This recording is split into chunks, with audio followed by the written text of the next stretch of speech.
Please ఒక్క like కనుక మీరు ప్రెస్ చేస్తే ఈ వీడియోని యూట్యూబ్ ఇంకొక 10 మందికి చూపిస్తుంది. నాకు వ్యూస్కి హెల్ప్ చేస్తుంది. వ్యూస్ ఉంటే నాకు ఎంకరేజింగ్గా ఉంటుంది కదా. ఎంకరేజింగ్గా ఉంటే ఇంకా ఎంతో ఉత్సాహంతో ఇంకా ఎన్నో స్టోరీస్ చదవగలుగుతాను. So kindly press the like button. Thank you so much. పూర్వం గ్రీసు దేశాన్ని పాలించిన ఒక రాజుకు 3 కుమార్తెలు ఉండేవారు. వారు 3 చాలా అందమైన వారు. అందరికంటే ఆఖరి అమ్మాయి చాలా అందంగా ఉండేది. అందువల్ల ఆ రాజ్యంలోని ప్రజలందరూ ఆమెను సౌందర్య దేవత అని పిలుస్తూ నిజమైన సౌందర్య దేవతగానే భావించి పూలమాలలతో అలంకరించి ఆమెకు పూజలు చేస్తూ ఉండేవారు. ఆమెకు తల్లిదండ్రులు పెట్టిన పేరేమిటో ఎవరికీ తెలియదు. ఆమె ప్రజలలో సౌందర్య దేవతగానే ప్రసిద్ధికెక్కింది. ఇలా ఉంటూ ఉండగా కొన్నాళ్ళకి నిజమైన సౌందర్య దేవతకు విలువ తగ్గి ఆమెనెవరూ ప్రార్థించి కానుకలు అర్పించేవారే లేకపోయారు. తన ఈ అవమానానికి కారకురాలైన గ్రీసు రాకుమార్తె మీద పగ తీర్చుకోవాలనుకుంది సౌందర్య దేవత. అనుకున్నదే తడవుగా తన కుమారుడైన మన్మథుడిని పంపి రాకుమార్తె తిక్కుమారిన ఒక కురూపి అయిన భిక్షగాడిని ప్రేమించేలా చేసి రమ్మంది. మన్మథుడు తల్లి ఆజ్ఞ ప్రకారం తన తూణీరాలతో రాకుమార్తె ఉన్న చోటికి వచ్చాడు.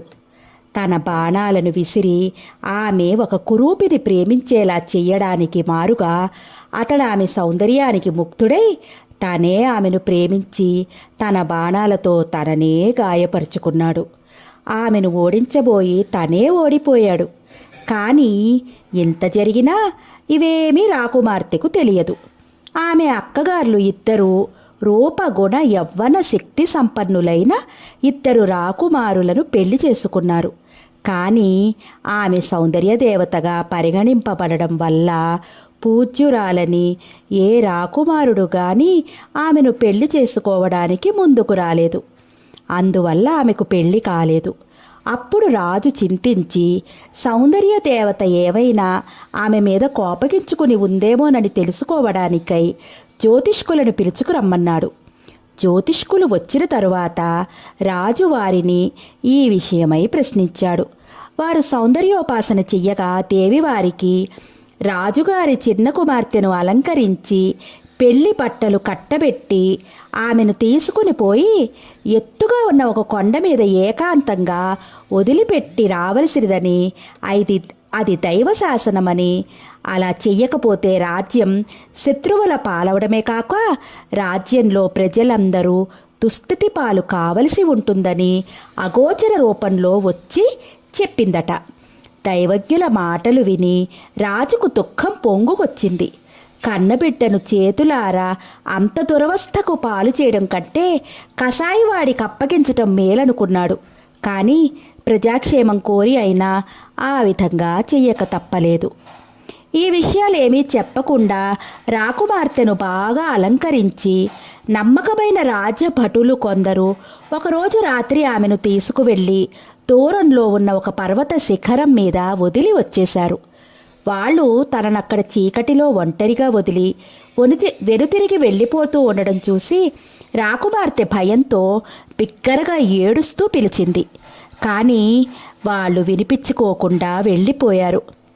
రాకుమార్తె ఒక పెద్ద బండరాయి మీద కూర్చుని దిక్కులు చూస్తూ ఏ క్షణంలోనైనా తనని విపరీతాకారము గల పెద్ద రెక్కల రాక్షసులు ఎత్తుకుని పోయి చంపివేయవచ్చునని భయపడసాగింది. ఆ చల్లని గాలిలో భయపడనక్కరలేదని, కొంతసేపటిలోనే మేలు కలుగుతుందని ఎవరో తన చెవిలో మెల్లగా చెప్పినట్లయి ఆమె తిరిగి చూసింది. కానీ అక్కడ ఎవరూ ఆమె కంటికి కనిపించలేదు. తను భ్రాంతి పడ్డానేమో అనుకుంది. కానీ అది భ్రాంతి కాదు. సమీర కుమారుడే ఆమె చెవిలో ఆ మాటలు అన్నాడు. చల్లని ఆ పిల్లగాలికి మైమరచి రాకుమార్తె త్వరలోనే నిద్రపోయింది. కొంతసేపటికి మన్మథుడు ఒక రెక్కల రాక్షసుని రూపంలో వచ్చి ఆమెను మనోహరమైన పచ్చటి కొండల సందుకు మోసుకుపోయి అక్కడ ఒక కొలను గట్టున ఇసుక మీద విడిచాడు. మన్మధుడు మోసుకు వస్తుండగా ఆమెకు మెలకు వచ్చింది.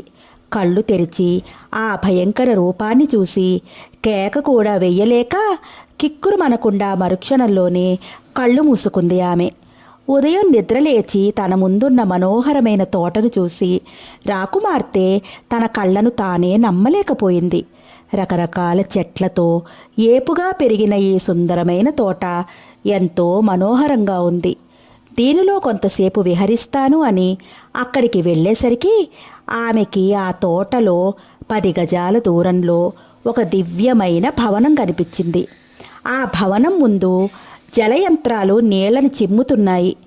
ఆమె భయపడుతూనే ఆ భవనంలోకి ప్రవేశించి గదులన్నీ తిరగసాగింది. ఆ భవనపు గోడలను, స్తంభాలను బంగారంతో నిర్మించి వాటి మీద వెండి చిత్రాలను చెక్కించి ఉన్నారు. విశాలమైన ఆ బంగారు భవనంలో ఆమె అన్నీ పరికించి చూడకముందే 1-2 సార్లు ఏవో కొన్ని మధుర కంఠస్వరాలు వినిపించినట్లయి నలువైపులా చూసింది. కానీ ఎవరూ కనిపించలేదు. అది భవనం ముందున్న జలయంత్రం చిమ్ముతున్న నీటి సవ్వడి కావచ్చు అనుకుంది. మరొక గది తలుపు తీసి ఆ గదిలో బల్ల ముందున్న కుర్చీలో కూర్చుంది. అప్పటికి ఆమె చాలా ఆకలితోనూ అలసటతోనూ ఉంది. ఆమె అలా కూర్చుని ఉండగానే ఆమె ముందున్న బల్ల మీద రుచిగల పదార్థాలు, భోజనము ఒక బంగారు పళ్ళెంలో ఏ అదృశ్య వ్యక్తులో తెచ్చిపెట్టారు. ఆమె భోజనం ముగించింది. ఆ తరువాత ఆమె కట్టుకోవడానికి ఎక్కువ విలువైన సన్నని చీనాంబరాలు తెచ్చిపెట్టారు. కానీ అవంతా చేస్తున్న వారెవరో ఆమెకి కనిపించలేదు. అందువల్ల ఆ భవనం కామరూపులైన ఏ రాక్షసులదో అయి ఉంటుందని, వాళ్లే ఇలా చేస్తున్నారని ఆమె భయపడసాగింది. అప్పుడు ఆమెకు, ఓ సౌందర్య రాకుమారి, భయపడనక్కరలేదు. వాళ్ళు రాక్షసులు కారు, నీ చెలికత్తెలు. నువ్వేమి చెప్పినా నీ ఆజ్ఞ ప్రకారం ఆచరిస్తారు. ఇది నీ స్వంత ఇల్లులా భావించి ఇక్కడ సంతోషంగా కాలం గడుపు అన్న మాటలు వినిపించాయి. అయినా అప్పటికీ ఆమె హృదయంలోని భయం పూర్తిగా తొలగిపోలేదు. సూర్యుడు అస్తమించి క్రమంగా చీకటి పడుతూ రాగా ఆమెకు మరీ భయం ఎక్కువ కాసాగింది. ఎందువల్లనంటే అంత పెద్ద భవనంలో ఆమె ఏకాకిని. చెలికత్తెలున్న వాళ్ళు కనిపించరు, అదృశ్య వ్యక్తులు. గడచిన రాత్రి తనను కొండ శిఖరం మీద నుండి మోసుకు వచ్చిన భయంకరమైన రెక్కల రాక్షసుడు మళ్ళీ ఈ రాత్రి కూడా వస్తాడేమోనని భయపడసాగింది. ఇంతలో ఏదో రెక్కలతో వచ్చి అక్కడ వాలిన చప్పుడు వినిపించింది. అంతేకాకుండా ఆ ఆకారం ఆమెను సమీపించి, సౌందర్య రాకుమారి, నువ్వు నా భార్యగా ఉండడానికి సమ్మతించినట్లయితే నేను ప్రతిరోజు రాత్రి ఇక్కడికి వస్తాను. అయితే ఇక కొంతసేపట్లో సూర్యోదయం అవుతుందనగా ఇక్కడి నుంచి వెళ్ళిపోతాను. నువ్వు నా ముఖాన్ని చూపించమని అడగంగానే నేనెవరినో తెలుసుకోవాలని ప్రయత్నించటం కానీ అలా అడగడం కానీ ఏమీ చెయ్యకూడదు. నా మాట నమ్మి నన్ను ప్రేమిస్తే నీకు శుభం కలుగుతుంది అని అంది. రాకుమార్తె సమ్మతించింది. ఆ వింత వ్యక్తి ప్రతిరోజు రాత్రి వచ్చి ఆమెతో సుఖంగా గడిపిపోతూ ఉండేవాడు. ఇలా కొన్ని రోజులు గడిచాయి. ఒకరోజు ఆమె తన ఉద్యానవనంలో పూలను కోస్తూ తనను రాజభటులు ఏ పర్వతం మీద అయితే వదిలి వెళ్లారో ఆ పర్వతం మీద తన అక్కగారులు ఇద్దరూ కూర్చుని గుండెలు బాదుకుంటూ ఏడుస్తూ ఉండడం చూసింది. ఆ కొండ మీద ఉన్న రాక్షసుడు తనను మృంగేసి ఉంటాడని భావించి వాళ్ళు తన కోసమే అంతగా దుఃఖిస్తూ ఉన్నారేమో అనుకుంది. ఆ రోజు తన ప్రియుడు రాగానే ఈ విషయం చెప్పి తను బ్రతికే ఉన్నదన్న విషయం తన అక్కగారులకు తెలియజేసి వారిని పిలుచుకురావలసినదిగా ప్రార్థించింది. కానీ అతడు మొదట సమ్మతించలేదు. చివరికి సమ్మతించి ఆ మరుసటి రోజు వారిని ఎత్తుకుని వచ్చి తన ప్రియురాలి ముందు విడిచాడు. వాళ్ళు తమ చెల్లెలు నివసిస్తున్న సుందరమైన ఆ స్వర్ణ భవనాన్ని చూసి ఆనందించడానికి మారుగా ఆమెకు కలిగిన సంపదకు అసూయపడి తమ అసూయను కనబరచకుండా ప్రేమను నటిస్తూ ఆ రెక్కల వ్యక్తిని గురించి ఆమెను ఎన్నో ప్రశ్నలు అడిగారు. కానీ ఆమెకు మాత్రం ఆమె ఏమీ చెప్పలేకపోయింది. వాళ్ళిద్దరి మనసుల్లోనూ దురభిప్రాయాలు, దురాలోచనలు నిండుకున్నాయి. తమ చెల్లెలి ఆనందాన్ని పాడు చేయడానికి వాళ్ళు తెలివిగా ప్లాన్ వేశారు.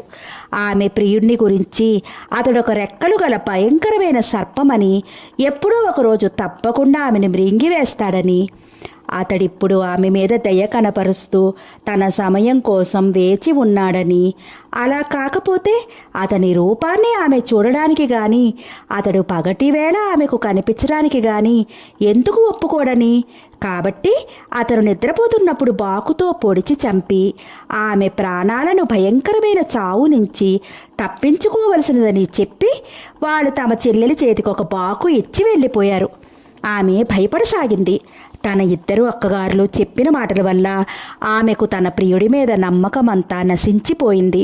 తను అతగాడిని చూడడానికి అతడెందుకు సమ్మతించలేదు? అతడికి రెక్కలెందుకున్నాయి?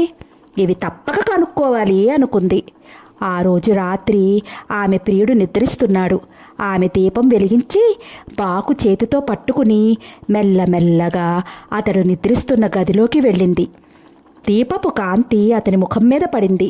ఆ వెలుగులో ఆమె అతని ముఖాన్ని చూసింది. అతని ముఖం చాలా అందంగా ఉంది. అతని తెల్లటి రెక్కలు భుజాల మీదకు ముడుచుకుని ఉన్నాయి. ప్రక్కన ఒక విల్లు, అమ్ముల పొది పడి ఉన్నాయి. వాటిని చూడగానే ఆమె అతడు మన్మధుడు అని తెలుసుకుంది. రెప్ప వెయ్యకుండా కొన్ని నిమిషాల పాటు అతన్ని చూసింది. ఉన్నట్టుండి చేతులు వణకనారంభించటంతో ఆమె చేతిలో ఉన్న బాకు జారి క్రింద పడిపోయింది. ఆమె అతని ప్రక్కన ఉన్న అమ్ముల పొదిలోంచి ఒక అమ్మును తీసి దాని వాడి మొనతో తన వ్రేలి మీద గుచ్చుకుంది.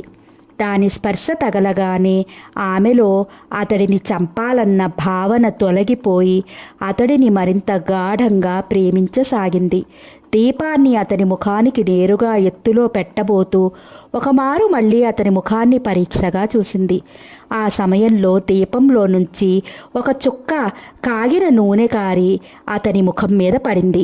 వెంటనే అతడు మేలుకుని ఆమెను బాగా తిట్టి ఆ రాత్రిలోనే రెక్కలు విప్పుకుని వెళ్ళిపోయాడు.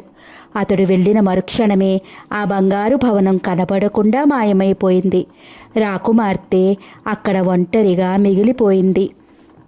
ఆమె చాలాసేపటి వరకు దుఃఖించింది. ఆ తరువాత ప్రియుడైన మన్మథుడిని వెతకసాగింది. అయినా అతనెక్కడా కనిపించలేదు. చివరికి ఆమె సౌందర్య దేవత ఆలయాన్ని చేరుకుని తన ప్రియుడు తనకు దొరికేలా అనుగ్రహించవలసినదని దీనంగా ప్రార్థించింది.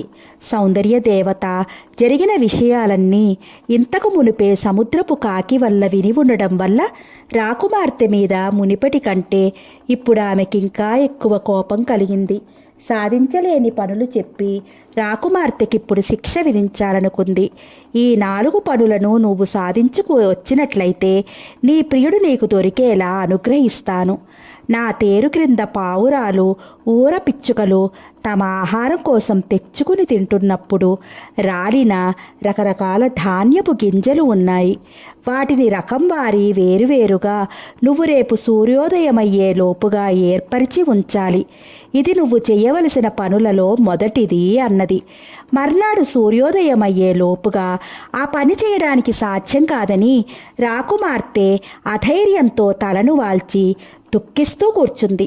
కొంతసేపటిలో అక్కడికి కొన్ని ఎర్రచీమలు వచ్చి బారులు పెట్టుకుని తేరు క్రింద ఉన్న ధాన్యపు గింజలన్నిటినీ రకం వారి ఈడ్చుకు వచ్చి చూస్తుండగానే ప్రోవులు పెట్టాయి. సూర్యోదయం అవగానే సౌందర్య దేవత కనిపించి రకం వారి ఉన్న ధాన్యపు గింజల కుప్పలను చూసి ఆశ్చర్యపోయింది. ఈ పని దానికంటే కష్టతరమైనది. ఈరోజు సూర్యాస్తమయానికి ముందే నా బంగారు గొర్రెలలో ఒకదాని వెంట్రుకలను కత్తిరించుకు వచ్చి రేపు ఉదయం నేను కనిపించినప్పుడు నాకు అప్పగించాలి. ఇది 2వ కార్యం అని మాయమైపోయింది. సౌందర్య దేవత బంగారు వెంట్రుకల గొర్రెల గుంపు ఆ సమీప పర్వత ప్రాంతంలో ప్రవహిస్తున్న ఒక నది కవతల ఉన్న పచ్చిక మైదానంలో మేస్తున్నాయి. రాకుమార్తె నేరుగా అక్కడికి వెళ్ళి నదిలో దిగబోయింది. అప్పుడు నది ఒడ్డున ఉన్న రెల్లు గట్టి ఇప్పుడు ఆ బంగారు వెంట్రుకల గొర్రెల వద్దకు వెళ్ళవద్దని, పగటి వేళలో అవి చాలా రోషంగా ఉంటాయని, కాబట్టి సూర్యాస్తమయ వేళకు వెళ్ళి అవి నిద్రిస్తున్నప్పుడు పొదల చాటు నుంచి కొన్ని వెంట్రుకలు సేకరించవలసినదని ఆమెకు చెప్పింది. రెల్లుగట్టి చెప్పిన ప్రకారం రాకుమార్తె సూర్యాస్తమయం అయ్యే వరకు అక్కడ ఆగి ఆ తర్వాత నదిలో సిద్ధంగా ఉన్న నావనెక్కి అవతలి గట్టుకు చేరుకుని బంగారు వెంట్రుకల గొర్రెలలో నుంచి కొన్ని వెంట్రుకలను జాగ్రత్తపరుచుకుని మళ్ళీ అదే నావలో యువతలి గట్టుకు చేరుకుంది. ఆ మరుసటి ఉదయం ఆమె సౌందర్య దేవతకు వాటిని సమర్పించింది. ఆమె ఆ బంగారు వెంట్రుకలను చూసి రాకుమార్తెతో, నువ్వు 2 కార్యాలను సాధించుకువచ్చావు. నీకు దేవతలు సహాయపడుతున్నారు. అయినా పర్వాలేదు. ఇదిగో ఈ చిన్న బంగారు గిన్నె తీసుకువెళ్ళి ఆ ఎత్తుగా కనపడుతున్న పర్వత శిఖరం మీద ప్రవహించే ప్రవాహంలోని స్వర్ణ జలాలను దీని నిండుగా తీసుకునిరా. ఈ దినం నువ్వు చేయవలసిన కార్యమిది అని ఒక బంగారు గిన్నెను ఆమె చేతికిచ్చి ప్రవాహమున్న పర్వత శిఖరాన్ని చూపి మాయమైంది.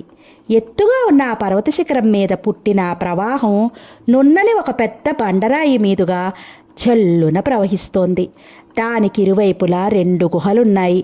ఆ 2 గుహలలోనూ 2 భయంకరమైన సర్పాలు నివసిస్తున్నాయి. రాకుమార్తె సౌందర్య దేవత ఇచ్చిన స్వర్ణపాత్రను తీసుకుని పర్వతం వద్దకు వచ్చింది. ఇక ముందుకు అడుగు వేయడానికి వీలు లేకుండా అక్కడ ఒక లోతైన గొయ్యి చాలా దూరం వరకు వ్యాపించి ఆమెను ఆటంకపరిచింది. దానిని చూసి అంతవరకు ఉన్న ఆమె ఉత్సాహమంతా నశించిపోయింది. నేను ఆ శిఖర ప్రవాహాన్ని ఈ జన్మలో చేరుకోలేను అని చింతతో దుఃఖించసాగింది. అప్పుడు ఒక పెద్ద రాబందు వచ్చి ఆమె చేతిలోని బంగారు గిన్నెను తన్నుకుపోయి పర్వత శిఖరం మీద ప్రవాహపు స్వర్ణజలాలను గిన్నె నిండుగా ముంచుకుని ముక్కుతో పట్టుకు వచ్చి రాకుమార్తె చేతికిచ్చింది. ఆమె సంతోషంతో ఆ స్వర్ణజలాలను తీసుకువచ్చి సౌందర్య దేవతకి ఇచ్చింది. కానీ ఆ స్వర్ణజలాలను చూసి సౌందర్య దేవత సంతసించలేదు. ఇదిగో ఈ భరిణను తీసుకుని పాతాళలోకానికి వెళ్ళి ఆ లోకపురాణి చేతికిచ్చి ఆమె సౌందర్య రసాన్ని దీనిలో నింపమని తీసుకురా. ఇది అన్నిటికంటే కష్టతరమైన కార్యం. ఇదే కడపటిది కూడాను అని ఒక బంగారు భరిణనిచ్చింది. ఆ మాటలు విని రాకుమార్తె చాలా నిరాశపడింది. తను పాతాళలోకానికి ఎలా వెళ్ళగలదు? ఆమె చాలా దూరం పోయి చివరికి ఒక ఎత్తైన గోపురాన్నెక్కి అక్కడి నుంచి క్రిందకి దూకి ప్రాణాలను వదలాలనుకుంది. అప్పుడు ఆ గోపురపు రాళ్ళు ఆమె మీద జాలిపడి, రాకుమారి, ఇదిగో మా మాట విను, మేము నీకు సాయం చేస్తాం. నువ్వు ఇక్కడి నుంచి పడి ప్రాణాలు పోగొట్టుకోవాలనుకున్న ఆలోచన మానేయి.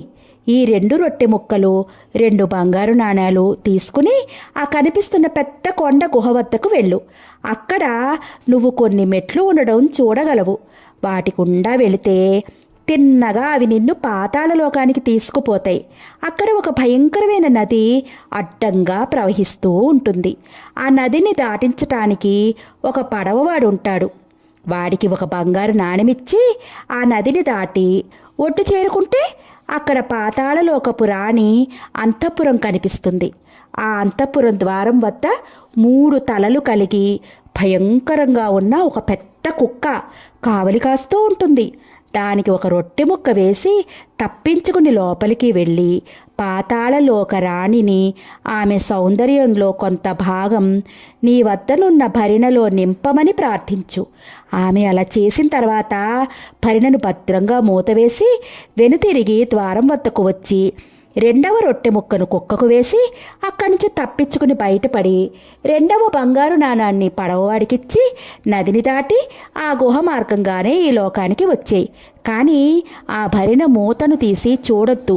అలా చేస్తే నీకు తప్పకుండా అపాయం సంభవిస్తుంది అని చెప్పి రొట్టె ముక్కలను బంగారు నాణాలను ఇచ్చి పంపాయి. రాకుమార్తె వాటి సలహాకు వందనాలర్పించి అక్కడ నుంచి చాలా సంతోషంగా ఆ పెద్ద కొండ గుహ వద్దకు వెళ్ళి గుహలో ఉన్న నిట్రమైన మెట్ల గుండా క్రిందకు దిగసాగింది. అక్కడ చాలా చీకటిగా ఉంది. పూర్తిగా ఆ మెట్లు దిగి క్రిందకి పోయేసరికి అక్కడ ఒక నది కనిపించింది. ఆ నది నీరు చాలా నల్లగాను మురికిగాను ఉన్నాయి. పడవవాడు ఒడ్డున కూర్చుని ఉన్నాడు. రాకుమార్తె అతనికి ఒక బంగారు నాణెమిచ్చి తనని నదికి అవతల గట్టుకు చేర్చమంది. అతడు ఆమెను నది దాటించాడు. ఆ తీరంలోనే పాతాళ రాజ్యపు రాణి అంతఃపురం కనిపించింది. ద్వారం వద్దకు వెళ్ళేసరికి రాకుమార్తెను చూసి 3 తలల కుక్క తన 3 నోళ్లతోనూ ఒకేసారి మొరగసాగింది. రాకుమార్తె తన వద్దనున్న రొట్టె ముక్కలలో ఒకటి దానికి వేసి అది తింటూ ఉండగా అంతఃపురాన్ని ప్రవేశించింది. ద్వారాలన్నిటినీ దాటి చివరికి ఆమె పాతాళలోకపు రాణి ఉన్న చోటికి చేరుకుని ఆమె చేతికి బంగారు భరిణెనిచ్చి దానిలో ఆమె సౌందర్యాన్ని నింపమని ప్రార్థించింది. రాణికి ఆమె మీద జాలి కలిగి తన సౌందర్యాన్ని అందులో నింపి రాకుమార్తెకిచ్చింది. రాకుమార్తె పాతాళ రాణికి వందనాలర్పించి అక్కడ నుంచి త్వరగా వెనుతిరిగి రాబోయింది. ద్వారం వద్ద ఆమెను మళ్ళీ 3 తలల కుక్క అటకాయించింది. 2వ రొట్టె ముక్కను దానికి వేసి ద్వారం దాటి ఒడ్డును చేరుకుని 2వ నాణాన్ని పడవవాడికిచ్చి నదికి ఇవతల గట్టు చేరుకుని మెట్లెక్కి కొండగుహలోకి రాసాగింది. పూర్తిగా కొండగుహ దాటి యువతలికి వచ్చేసరికి ఆమెకు ఆ భరిణె మూతను తీసి చూడాలనిపించింది. గోపురపు రాళ్ళు చెప్పిన మాటలు మరిచిపోయింది. ఆ భరిణె మూతను తీసి అందులోని సౌందర్య రసాన్ని త్రాగాలనుకుని మూతని కొంత వదులు చేసేసరికి ఆమెకు మూర్ఛ వచ్చి అలాగే పడిపోయింది. అప్పుడు మన్మథుడు పరిగెత్తుకు వచ్చి మూర్ఛ నుంచి తెలివిని పొందే వరకు ఆమెకు ఉపచారము చేసి వెళ్ళిపోయాడు. ఆ తర్వాత ఆమె బంగారు భరిణెనెత్తుకుని సౌందర్య దేవత వద్దకు వెళ్ళింది. ఆ సమయంలో మన్మథుడు ఆమెకు సాయపడకపోయినట్లయితే ఆమె జీవించి ఉండేది కాదు. ఆ భరిణను సౌందర్య దేవత చేతికివ్వగానే ఆమె, భేష్, అన్ని కార్యాలు సాధించావు. ఇదిగో ఇప్పుడు ఒక క్షణకాలం కళ్ళు మూసుకుని దీర్ఘశ్వాస పీల్చు అన్నది. రాకుమార్తె అలా చేసింది. వెంటనే సౌందర్య దేవత ఆ భరిణలో ఉన్న సౌందర్య రసాన్ని త్రాగి గంధర్వ రూపం ధరించి గగన వీధికి ఎగిరిపోయింది. రాకుమార్తె కళ్ళు తెరిచి సౌందర్య దేవత ఆకాశంలో ఎగిరిపోతూ ఉండటం చూసి అక్కడే పడి ఉన్న ఆ బంగారు భరిణలోని ఒక చుక్క సౌందర్య రసాన్ని తన నాలుక మీద వేసుకుంది. వెంటనే ఆమె కూడా ఒక అందమైన సీతాకోక చిలుక లాంటి రెక్కలు కలిగిన చిన్న సౌందర్య దేవతగా మారిపోయింది. అప్పుడు ఆమె ప్రియుడైన మన్మథుడు తన తెల్లటి రెక్కలతో ఆమె ముందుకు వచ్చి వాలాడు. ఆ తర్వాత వాళ్ళిద్దరూ హిమాలయాల మీదకి ఎగిరిపోయి ఇతర దేవతలతో కలిసి చాలా కాలం హాయిగా గడిపారు. అది కథ. ఇంకొక మంచి కథతో మళ్ళీ కలుసుకుందాం. ఇది ఒక ఇంగ్లీష్ కథకి ట్రాన్స్లేషన్. Thank you.